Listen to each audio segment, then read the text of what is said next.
So David French wrote this article, Why Haley Voters Should Support Biden. It's no secret. I think a lot of Biden supporters actually went over to vote for Nikki Haley in the primary. Nikki Haley was very proud of winning D.C. If you're not a regular listener to this program, we're not big Nikki Haley fans around here. We think she's pretty corrupt. She's big on the war machine. She started an independent military contractor company, made quite a bit of money after her time at the UN.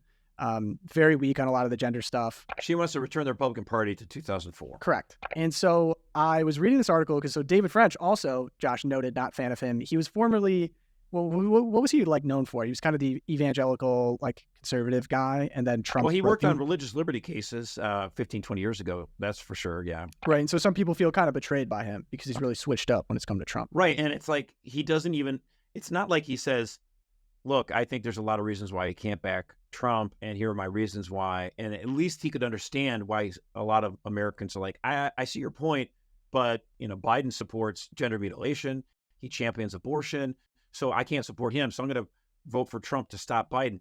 He doesn't understand that. He thinks that's immoral and like, oh my gosh, it's the worst thing in the world to vote for Trump. And it's like, it's not like Joe Biden is a saint. It's not like Joe Biden is pro-life. He's the exact opposite. Let's go to the first paragraph.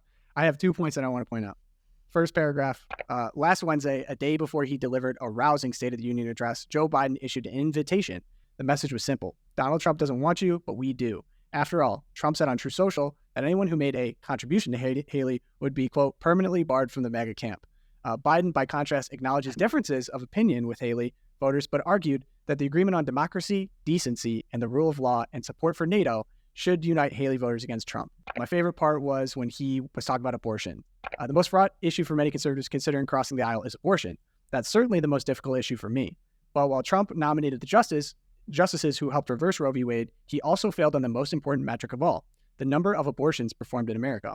Although Barack Obama was very much a pro-choice president, the abortion rate decreased by a remarkable 28% during his 2 terms, and the abortion rate rose for 3 consecutive years in 2018, 2019, and 2020.